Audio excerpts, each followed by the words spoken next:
So ladies and gentlemen, this is the last segment of the summit, and after that we'll be having an award ceremony. So this is a panel discussion and the topic will be future of work, the rise of the digital workforce. And the panel members are as follows.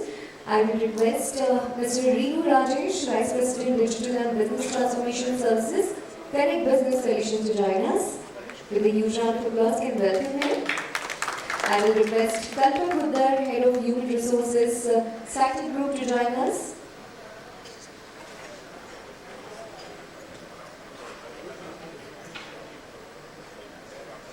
I will request our moderator to sit in the center.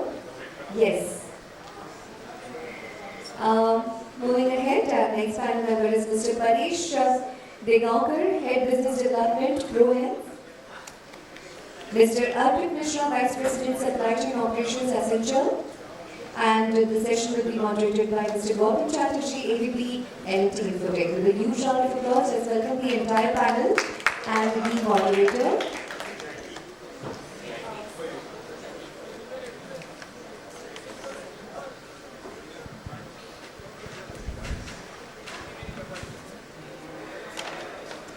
Good to you, sir.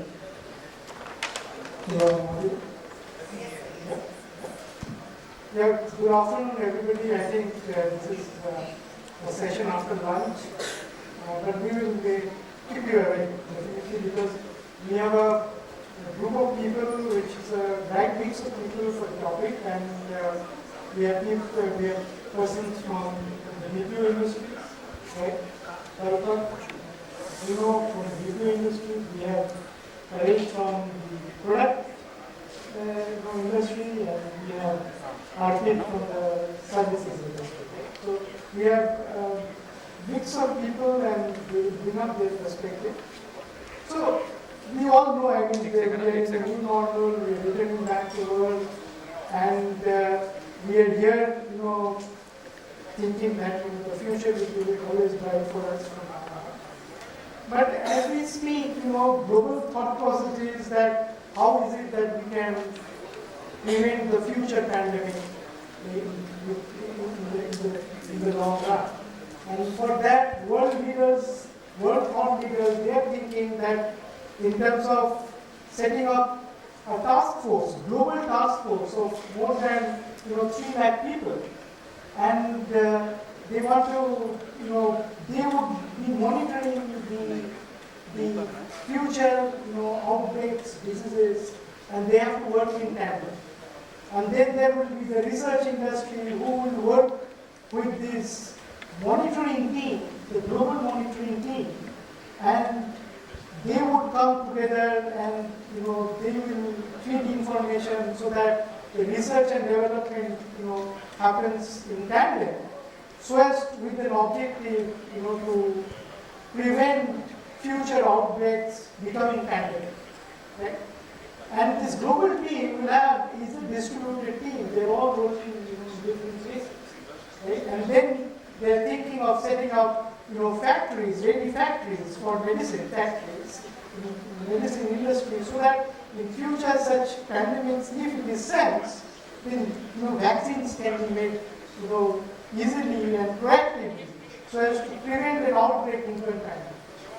So this is where we are in the new world order, and that demands and that emphasizes the importance of the topic which we have in hand today, right? The future of work, the rise of the digital workforce in a distributed environment, and I just give an example of the medicine industry, because that is the industry which is in question, is not clear for future planning.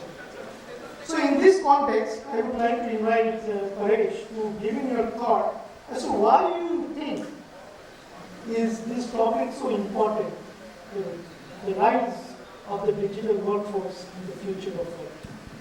Thanks, Gautam. I think to look at the future, I think we should go back in the past a bit. We should see how things started. It started with the whole industrial revolution in the 1800s. That was farm to factories. Then we moved, World War hit in 1940. Mass manufacturing, women in workforce was the next stage. The third and the most important thing that happened in 1990 was the whole IT revolution, so to say. That's where India made a mark on the global map, right? And the fourth one, what I believe, or we believe, is the whole post-COVID, post-2020 syndrome. And that's why we are all here, right? So if you want to look into the future, we have to look back. But having said that, when the whole world was struggling, practically the whole world, I think India not only survived the whole COVID pandemic, but we thrived. And when I say we are talking about our industry, the whole IT BPM industry, and I still wear my NASCOM hat at times, and we actually showcased and showed the world that, in spite of all the depression and the recession, what we're talking about, we can still make it count, right? So that is the present what we talk about. So the whole Indian IT industry started, as we all know, again going back for cost arbitrage, move to value addition, and then we're in the most interesting phase now, which is called value creation, right? And all the innovation and the digital transformation that we started doing more during post-pandemic, I think that is what differentiates India than anybody else. And that is really the context setting for the future that India is doing for the world, if I may. Right? So that is one. Post-COVID, I think things have changed drastically. They are going to still change drastically. We don't know where it's going to end. But it looks in the positive zone for India. And to answer your question, Gautam, how does it, why is it important, what is the environment? I think this is the right time for India to step up. We're already doing that. Because we are kind of force fitted into this. We never expected this, right? The entire IT industry never expected people will go home and work. That was unthinkable. It was a difficult challenge for us to take people to tell them go home and work. Now it's a bigger challenge on hand to get them back to work. And that's a concern that practically every leader in the room is having, right? But having said that, this is possibly the right time to look at the future very differently, starting from now. And I don't know, but there's a couple of days I was listening to him in one of the NASCOM conferences, and somebody asked him, what were you thinking when you went to take the catch, Richard's dollar? And Kapil Dev said, I was not thinking about anything. The only thing was in my mind is, if I drop this catch, I drop the match, I drop the cup. Right? So typically in that scenario, when you fall in the river, you have only one option. You have to pass. There's no plan B, there's no plan C. There's plan A, cross the river, survive, start moving. I think that is what we have to do, and that is exactly what India is doing. It's game on for India. I think we are in a very positive state here. Thank you. I think you gave a perspective in terms of overall perspective. We know we have the case over here. From the BPO perspective, why do you think the future of work and the rise of digital workforce is a topic which we need to discuss today? I think Paresh brought this point to start with, and I'll take an anecdotal word called work from home. Right? Work from home, I heard this word in my initial BPO career, but that was always referred to work from home only happens in the US. We never heard anything called work from home. People in front-end jobs, people in customer-facing jobs were never working from home. People who were not in customer-facing jobs were rarely working from home or probably working offline. The pandemic gave an excuse for the industry to create the infrastructure that will help us create that alternate channel for people to deliver. What we did in last 2 years, I think we didn't do in last 20 years. There's a huge transformation that has happened today in the industry, the way we approach talent, the way we approach talent transformation, and the way we approach how do you deliver a customer experience. Customers never thought that India could deliver work from home. I remember, our own example, 24th of March 2020, when the lockdown was announced, and the next date was 24th of May, when our first batch of people started taking calls from home.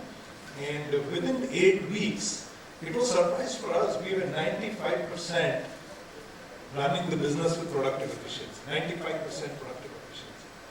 We never thought, we never did work from home. Challenge is like, how do you train people? So you started creating avenues that how do you train people? How do you source people? There is no hiring happening on the sites. You have to virtually hire. How do you hire virtually? How do you do assess people? And at the end of the day, How do you ensure that the person who's doing an interview virtually is the same person who's coming and starting to work for you?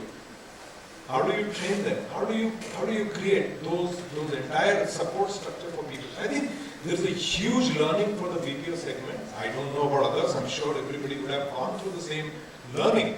But because our bread and butter in talking to customers, the conversation is what we deliver to our customers. And I think we had a huge learning with this whole process. Well, yeah, I largely echo. Coming from the same industry, BPOs have evolved the model, had evolved the model. For 20-25 years, our USP was we could create large centers, take people very quickly, train them in 4 weeks, put them onto some productive work, create large campuses. Very controlled environment, very factory-like setup, and suddenly the factory is distributed. Everybody is sitting at home. And yet, the same level of output is expected. It's like a radical shift in manufacturing. Suddenly, all your assembly line goes distributed. How do you control it? And I think that's what we have achieved. And I totally agree with you. What happened in the last 2 years, a lot of resistance melted out. I still remember 2019, people used to talk about digital, ROI, work from home was looked at skeptically.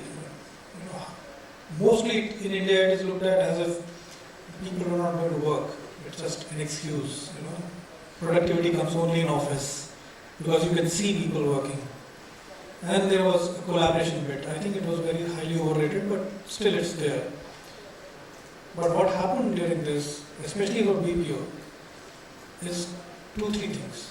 One, the experiment that you can make large number of people work from home and still be able to deliver that level of quality and productivity. The myth that it could not be done is broken firmly. Second, the talent pool that is available has suddenly increased. Now, like all BPOs, we were also setting up tier 2, tier 3 city centers, even rural centers as we call it. Suddenly there is no need to create a center. The talent is still there. Now suddenly the talent pool is very much increased. That is one positive aspect of it. Of course, the negative aspect is that training and collaboration are still somewhat of a challenge. It's not as same. But with the flexible workforce now available, there are a lot of other avenues. And India has really shown the world how it can be done. My colleagues mentioned how few thousand people were suddenly made to work from home almost overnight. We did the same thing. Of course, there were challenges. India's infrastructure is not, world class, so to say. There are power problems. How do you work? In BPO, the basic minimum thing is you need to have electricity. And the next basic thing is you need to have connectivity. I think as a nation, we have started solving those problems. Of course, challenges still remain, but all BPOs have found workarounds to it. So it's a very relevant topic now that what we call as digital workforce, in my opinion, will become the normal. It will not be called digital. It's the new way of doing it. And I think that's a wonderful thing that has happened for the BPO community and industry in general. And I believe along with the digital FTEs also now, the human FTEs together, I think we are heading towards a new era where what we call as hybrid, the definition itself is very different. It's not only whether you're working from home or from office, it's you're working with machines. You're working with algorithms. Thank you. I think since you brought up the topic as hybrid, digital workforce, so I would like to turn to Arpit over here. Arpit, what do you think the future of work would look like? What is your perspective? Gautam, before I start that, I just want to narrate an incident. Now, since we are talking about work from home and through that I'll answer how we are doing it in living expense at Accenture, alright, day in, day out. So, 4th of August 2019, it was raining profusely in Mumbai, and many of our guys, they could not come into the office and our work was impacted. So the client said, why don't you give laptops to all of them? You know that 4 months it rains so much. Why can't you give 100 odd people of our project laptops and we'll make them work entirely from home? No issue, if not they want to come in, let them come in, etc. etc. And then 6 months, 8 months down the line, we were giving laptops out to everyone.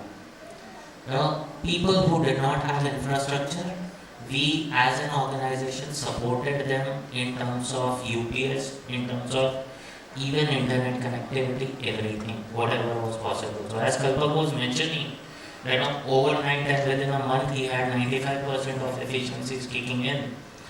We touched almost 98% within like 3 weeks. And the 2% that was impacted was mainly the security related work in terms of financial sectors, in terms of any things that we were working upon. Over there, they did not allow us work from home. So those guys had to be like, we literally set up offices in hotels, and created virtual environment for them to get connected. And NASCOM and Department of Telecom helped us a lot in that. So calling that out as well. Now, what has happened is the demand came in to move away from the people dependencies. Can we have bots? Can we have automation run at least 70-80% of the work? And that is the future of the work, as Renu was talking about, the hybrid model, wherein we have bots working for us. Kalpak started with 1990s, the whole revolution that came into IT, and before that it was robotics that was coming in the manufacturing sector, right? So this is what the future of the digital workforce is looking like. We, in our itself project, we have automated about 40% of the work. So out of the 70-80% that now the client expectation was, we have been achieving, delivering that on a consistent basis, and my guys are now focused more on strategic inputs and business insights rather than the work that they used to do transactional in nature. All of that has been done by bots, and all of this has happened within like 1 year, 1.5 years of the pandemic. So to the point that now what we did not do in 20 years, we have achieved in 2 years, and maybe we needed that fulcrum to not take that leap of faith. So future of digital workforce is going to be this, wherein we as humans will be doing more of intelligence focused works, and the transactional focus areas of the erstwhile BPO would be all getting automated. So you talked of, in terms of the digital workplace. You said that it is and so what is your take in terms of the digital workplace of the future? Is it there to stay? And if it is there to stay, who would do the work? That's a very interesting question. See, when some innovation happens which really improves substantially either the business outcomes or the way we work, it sticks. I think this new normal that we define as digital is, in my opinion, going to stick because it absolutely makes sense. Literally, there is now everybody has realized there is no reason to bunch up few thousand people inside an office just to ensure that something gets done. Now, once everybody realizes that, there are new possibilities that open up. One other thing which has happened is the kind of talent pool that's suddenly become available also expanded. I talked about tier 2, tier 3 cities, even remote villages. But look at the other segment of workforce which was not earlier able to participate. people who wanted to work part-time, people who wanted to work in a different, on their own terms, like gig. Now gig, taken in a different context, aided by digital, is literally going to explode the labor market in terms of availability. That's the other thing which is happening and why this digital thing will stick. Now with gig, two other things will happen. People are able to choose how many hours they want to work. Earlier the equation was, you take up a job, you have at least 8 hours to deliver, if not more, and that's it, and you're probably prohibited from taking another assignment. All of that is going out of the window. You straight to the assignment that you've taken, and then you can take up others depending on how much appetite you have. Look at housewives. Earlier they could not participate in the workforce. Now it's becoming possible for them to do this. Of course, digital literacy comes as taken for granted. And I think with all the consumer tech that we have, people are getting extremely comfortable with technology.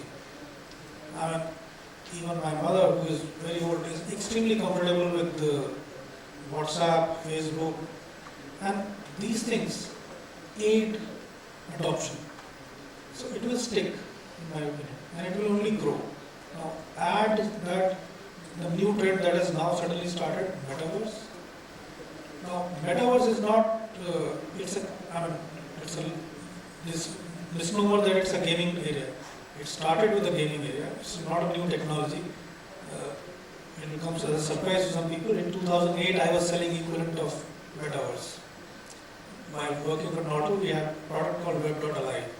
Of course, there was always a second life, the Unreal Engine, the numerous ones. Some failed, some didn't take off. Maybe the technology wasn't ready, the connectivity wasn't there, the edge computing devices didn't have. But it's now here. How does it help? Another avenue. So you know, when this digital workplace is going to stay, there is a digital workforce. How do you think, employees can get engaged and you can have client engagement as well? What do you think from the BPO industry? Interesting, a lot of things coming out. We are talking about digital. And I'll give an example. Many of us have young kids at home. And I could believe that 90% of you would agree that your digital efficiency versus your kids' digital efficiency, there's a huge difference. Your kids are more savvy, more smarter, more what we use the word multi-channel or omni-channel today. They are already omni-channel. They could work on machines as equally faster as on systems. There are kids in young age, they are doing coding today. Now, just look at it and transform into the expectation of a workforce. These are the same set of people whom you are going to hire in the next 5 to 7 years. And we need to look at as an organization or as an industry, are we ready to cater to their needs? Gone the days people used to talk about Maslow's hierarchy of needs theory. The theory remains there. The basic needs will remain. But the basic needs manifestation has drastically changed. Today's workforce is very impatient. They are not going to wait for you to take an action or do something for them 6 months or 7 months down the line. If you're going to do that, they'll no longer be there if someone else will do for them. So the fast learners, very smart, as the word being used, digital savvy. Digital savvy doesn't mean they need to be digitally competent. They should be comfortable working in a coexistent digital work environment. So you're taking customer call if you're a voice agent. At the same time, you're working on your machine because the machine is prompting you the answers. The machine is also prompting you the inputs. You're calculating the inputs, responding to the customer, and there's another customer who's on the chat because I'm an omni-channel agent and I'm a multitasking, so I'm also taking chat, I'm also taking voice. Now, how do you train me? It's a hyper-sensitive environment. So the question comes is, how do I train when I hire you? I have trained you, I have deployed you on the work. How do I engage you? Because my engagement technique that was working 5 years down the line won't work today. So I could give example of Citel that, 2 years ago, we removed all our email communication that was going to people. We deployed technologies which are app-based tools where people can interact, and we used to call them collaboration tools. So whether it's a team manager interacting with the team member, we have something called Smart Team Communicator. That tool is live in a production environment. An agent can connect with his or her team member. They can connect with their peers. They can connect with their superiors. They can chat. They can take inputs. This is work related. We also deployed something similar which we called Max Connect. Now it is again a virtual tool where people engage with each other. There are special interest groups created. I like cooking. I don't mind putting my cooking post in my work environment. See, 10 years, 20 years down the line, things will change. And 10 years, 20 years ago, you would have never thought that people will come to office on an office environment and internet. We will talk about what did I cook today. So people are now looking at, can I create my own special interest group? I like travel. I like, bird watching. Can I create my own bird watching group? And we interact with people. Now, this has nothing to do with the kind of work they do, but this is how they will get engaged together. So engagement's whole concept has completely changed. And the third element of engagement is, how do you train these people? How do you upskill them? There is still a population that probably you acquired 2 years ago or 3 years ago. How do you train them? What tools are you going to use to upskill them? And what are you upskilling them for? Are they clear what am I going to get upskilled for and how will I get upskilled? What technology is going to teach them? We're not going to make them developers tomorrow. They are called taking agents or transactional agents, but how are we equipping them with the requirement of the job in a completely different environment? I would term that also as a piece of engagement. Engagement is not always, one of my old colleagues is there, Manish, and he knows that the engagement a few years ago was the song and dance. Song and dance is no longer an engagement. Nobody bothers what you do for song and dance. People want to see how equipped my supervisor is to give me feedback, work with me, give me updates, engage with me. More so when I'm in virtual. There is no office space. So I think the whole definition of engagement will change, and I think industries have started adopting new technologies that will help them deliver this particular piece. So in this case, I will talk to Paresh. Paresh, you have this Rohan software, and I'm not marketing that, but the fact is, these kind of productivity tools, do you think it is a hindrance for a worker, because a remote worker, when you go to office, there is no surveillance as such. It is more like a surveillance which is coming. Though the tool is great, it gives a lot of statistics in terms of your productivity, how you are spending time, your meetings, and this. Do you think these kinds of tools in a digital workplace will improve productivity in the long run, or people will try to avoid it once things come back? No, I don't think organizations will avoid it because these tools have been in existence for over 10 to 12 years. To give our example, Rohans has been there in the market for 10 years. Even before COVID, we did well. Post-COVID, I think the whole concept of we need to have some kind of a measurement system or a tool in place was critical. Clearly, because unless you have visibility into your operations that to real time, it's very difficult to actually see what's happening in your organization. How are your employees engaged? How are they spending their time, whether it's productive, non-productive? How do you actually manage proper workload balancing? How do you manage your bench? And most importantly, if I may, and we work with over 150 enterprise customers, many of them Fortune 500. The most important use case that came up during the COVID period was around work-life balance.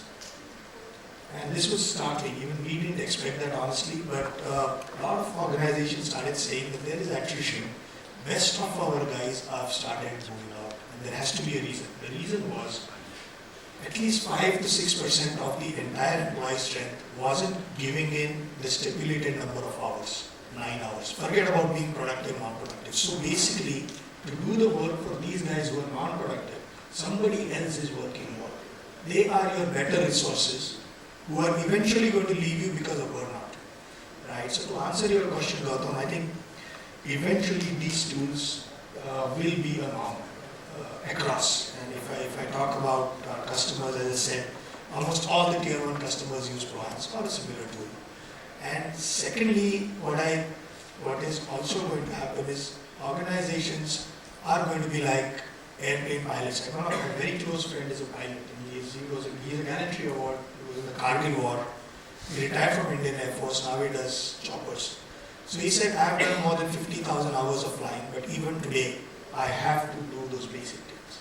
Not that they don't trust me. I've flown in the war zone at very bad times, but still, trust is one part of it. But certain things have to be measured. I'm not saying monitored. Monitored is a word which we definitely as organizations don't want to do, but definitely measuring, yes. And to have a bird's eye view on what the operations look like, how are people here are spending time is going to be the key. So I think, during the time of the COVID times when it started, we saw there is a spike of customers moving to the cloud. And because people realized that people were not prepared, and thereafter a lot of customers have started moving to the cloud. The cloud journey has started and it has taken speed. Right? Now, in the process, what has happened is you have your customer as well. You are leading a cloud first initiative in the organization. So cloud is the first step of being digital. Right? So from that viewpoint, when people are moving to the cloud, most of the clients have got a hyperscaler of all flavors. They have Google, they have AWS, they have Azure. Thinking the mindset is that if one fails, I can move to the other. And that brings in the challenge in terms of the workforce. We're expecting the workforce to know a person who is AWS administrator, he should be also equally proficient to be an Azure administrator. So there is a question of having the right skills in the right place. How is it that your organization is leveraging the skills from the crowds, the big workers, working women, and of course the full-time employees? Thanks, Gautam. That's something that is actually very close to me because I have lived that journey. Many a times what we have seen is, oh, I have Azure as my platform. Why are you suggesting as we should go with AWS? And we and AWS have a different partnership, right?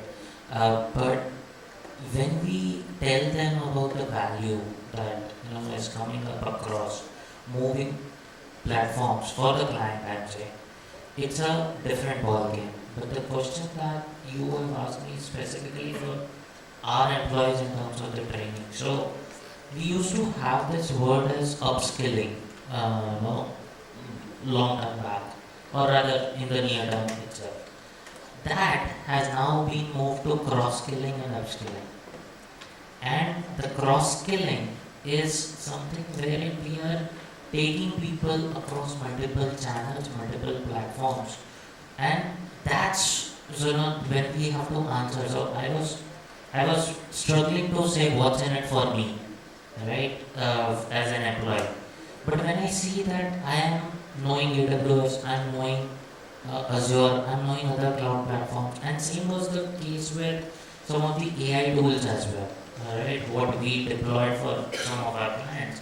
People were like, I'm comfortable with this. I don't want to learn Python for that matter. I was like, why? You are good. I am willing to invest in you. You have time. Go ahead. And that's when people started to see the value in it. And to answer Kalpak's question, Kalpak's point, in terms of having people now moving out and engagement, training and upskilling and cross-skilling is something where employee engagement is extremely high. If we are able to do that, we get a lot of things. So there are too many things. It's just that someone has to spend that time and capture it, what an individual wants to do. Gone are those days when you used to have 100 people and one size fit all solution. You need to have 100 people, different solutions. My aspirations, your aspirations are not going to be the same. That's what we as industry need to adapt to in the future, in the near future, if we have not yet done. Final 30 seconds from each one of you before we open the floor for the questions. Your final take. it's a very promising time. Nice challenge to have. Different work environment, different people, completely digitized workplace. It gives lot more opportunities to people today than we had probably when we started our careers. I think we are for whatever reason, why it came in, why everybody started latching onto it is a different thing, but it is there. It is going to be there for some more time. I think it's the high time people need to leverage this for their benefit. Organizations need to leverage. It's going to create new employment opportunities. There are people who kept saying that when technology comes in, RPA comes in, Deepak was talking about ML and AI will come and it will eat up jobs. The same conversation happened when we were agrarian society and when first machine came to do harvesting. The same question happened that now who will do the harvesting? Nothing happened. It's like energy, it only changes its form. It doesn't diminish. The same thing is going to happen. I think we need to love this. Well, I quite agree. Exciting times. Every generation has revolutionary moments. I think we are in the next revolutionary moment. You're right, if people know the context, when machines were first introduced, there were people who opposed them. Those are found in every generation. But as we discover, the nature of employment changes. People move on to higher order things. Similar things are happening now. Very exciting things. The only thing which will make some people very uncomfortable is that the role of machines is going to increase dramatically. That makes some people very uncomfortable. Some people are like, what you were mentioning this kid. I get in the same one. Very comfortable with technology. Now that is an interesting evolution that we will see. I hope it doesn't turn out like Terminator Genesis. I hope the AI will be benign, not the destructive one. Although some of the industry leaders seem to think the opinion is split. But largely I think it's an evolutionary step which will be bringing more exciting opportunities to us. I think as an organization, as an industry, we are all at the cusp of something different. I mean, just to give you an example, there is something called as infrastructure as a service and platform as a service. These two things, we have to be sure how we are going to invest in them in the future. If as an organization, we are not even ready as to how we are going to do that, I think we are going to hit the block somewhere down the line. These two areas are the key focus areas, have to be the key focus areas going ahead. And I think this topic could have easily been the rise of the distributed digital workforce is what I thought. So again, I'll take it back to an anecdote. So this conversation was happening between small bird and a dinosaur a long time back when the meteor was about to strike. And the bird said that, no, why are you not scared? How can you be like this? The dinosaur said that, why should I worry? I am the largest predator on this earth. This is that kind of a meteor. And if we are going to act like dinosaurs, that I am the best, I am having everything in control, we will be extinct soon. So the time is to evolve and adapt ourselves or take shelter into some of the things like cloud, as Gautam asked me, or AI, or any kind of a digital workforce environment. If you or your organization have been thinking about the right time, now is the time. Right, I think we will open the floor for questions. If you have any questions, we are here to take. Yes, please.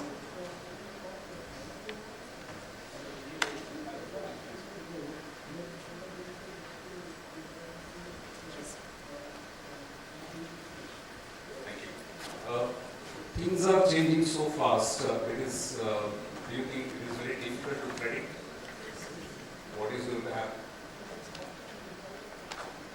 No, I'm not a master. No, I mean from the workforce, from what we discussed. Things are changing so fast. Do you think it is very difficult to predict or forecast or see what is lying in future? I'll be lying if I say I know the answer. Clearly nobody knows, but yes, we can definitely plan for the things. One thing for sure, organizations are going to be hybrid.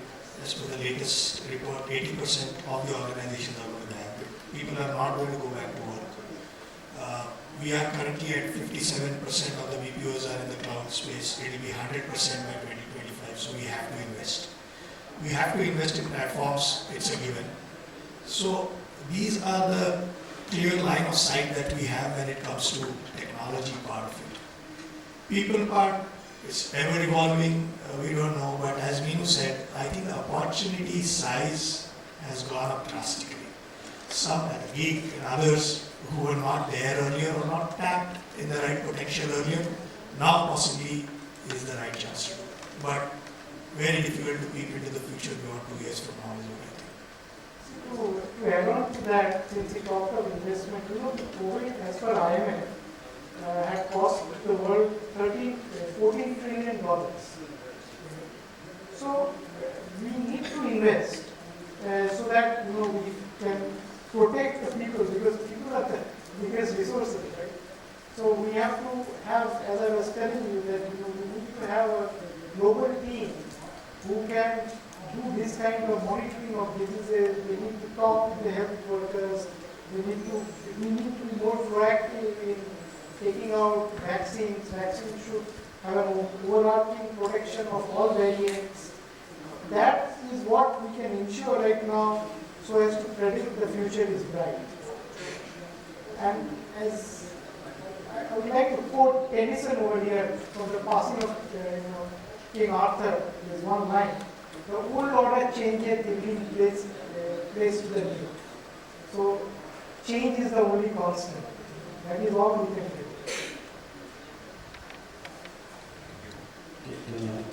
Question? See, I agree it was a very difficult period to focus, but I found it very interesting from all the panelists. Thank you very much. I just have a kind of an opinion and a question. Don't you think that the future of work was not just restricted to our industry or BPO? I mean, it was also kind of was a root shock or a shock to manufacturing or fishing or even the house, right? Because if you look at an industry like fishing or manufacturing, you have to manufacture cars. There's no way, you just manufacture cars. There's no BPO really in it, just go manufacture it and deliver the vehicle. So how did that impact that industry is a question I have. I mean, of course, the answers to it. So I think it just shook everybody. It shook me. I mean, I wrote an article for Economic Times on the woman in the world pandemic. I mean, my wife had to do double shifts to make me happy. And I had to do a shift as well to make her happy. I had to start cooking. Like someone said, somebody spoke about food on a call. Or someone saw their cat on the phone, on the camera. So real brick and mortar industries got affected. So in the home, Swiggy and Zomato were heroes for people who did not have kitchens. Well, they were just normal companies. Now, when COVID goes away, what happens to those beautiful things which happen? So I want to hear more on those things. I was a little disappointed on those points, especially with such a high level panel. Second point is, technology was always there. Technology will always be coming. I mean, tech is the big thing connecting all of us. Why are we here? Technology discussion, right? So Uber will always be there. It's here to stay. That's my favorite startup. It's a mother startup of all. So my question to the panel really is, don't you think brick and mortar also got shaken up so much? They just had to stop manufacturing, right? They did not get the people. So how do you solve those things in case there's another code? So have we learned from that, or are we still yet to learn? So I will try to attempt another sketch. See, you talked of the manufacturing industry. The way manufacturing is phenomenal. And we have been working in manufacturing industry where they have started using IoT in a lot of their process automation fields. And so that the data can be collected remotely. The people need not be on the field all the time to collect or monitor the data. So, specific to the manufacturing industry, where I have worked closely with the manufacturing industry, where we were collecting the data, the IoT data, and trying to build their database. So that is what they have been trying to do, right? So that they don't have to deploy too many people on the process areas, especially remote process areas. The other industries, if you look into, like the retail industry, for example, they have transformed their selling to personalized selling. Today, if you like Apple phone, when you open Amazon, from your personal, they will push forward the ad or do that. That's how they have transformed.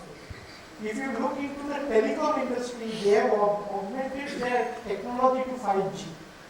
And that really helped during the COVID times, because that bandwidth is something which we would all be craving for at that point of crisis.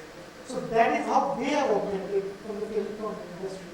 If you look into the medical industry, they started teleconferencing, doing tele-solutions, teleconsultations to doctors, and there were instances where they did remote operations through video conferencing as well. And if you look into the education industry, now we have global schools, which are online schools. Now, your question is, some of them will be there, some of them will not be there. That's how technology, new technologies will come in.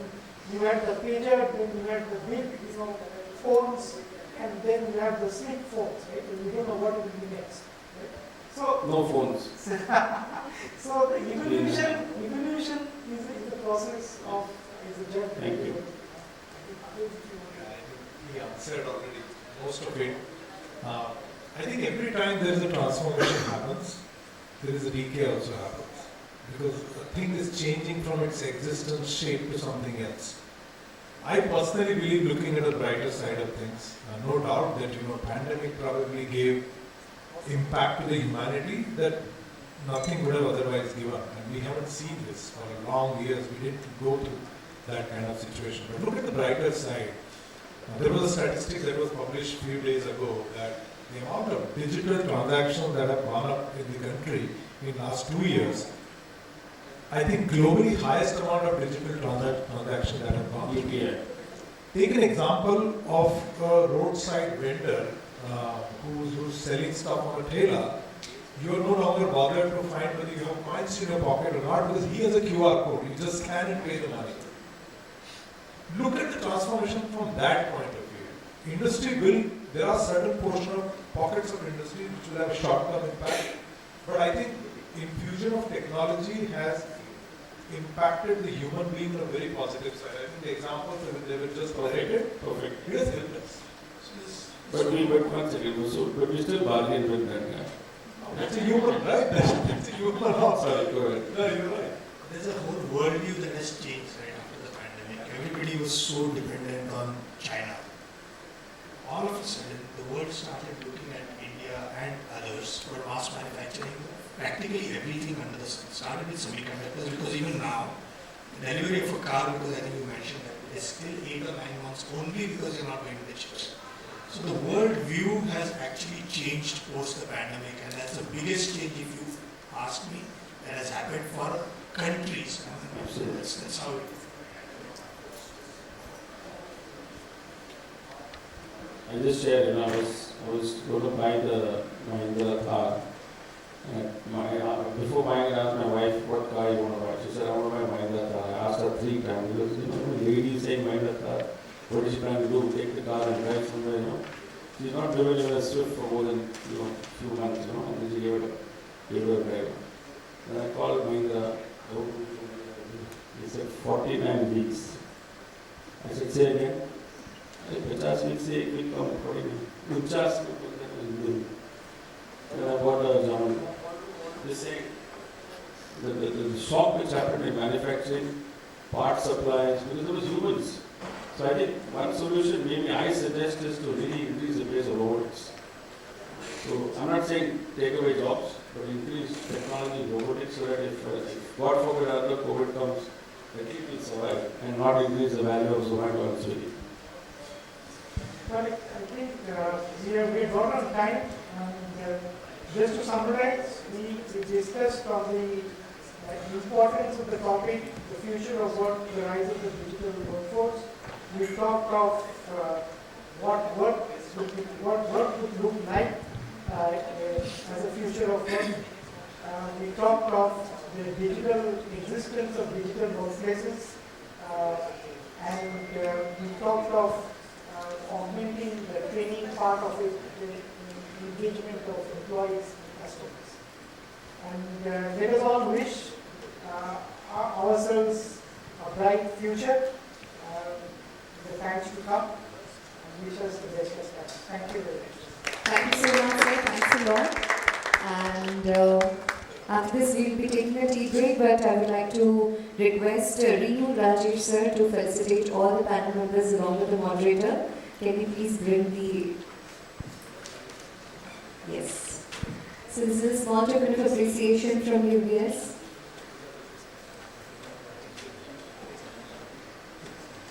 Beginning with our moderator, Gautam sir, Gautam Chatterjee. Kalpak sir, Mr. Kalpak Udar. Mr. Parish Degaonkar.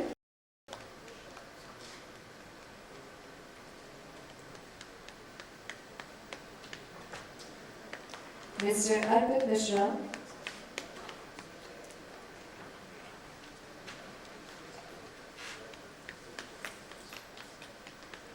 Thank you so much once again for the wonderful session. Can we take a group picture, please? Yes, sir.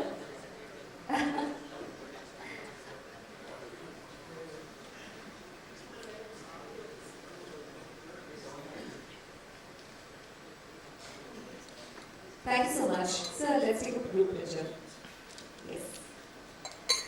You all can proceed for tea break. We will be coming back in 10 minutes for a award ceremony.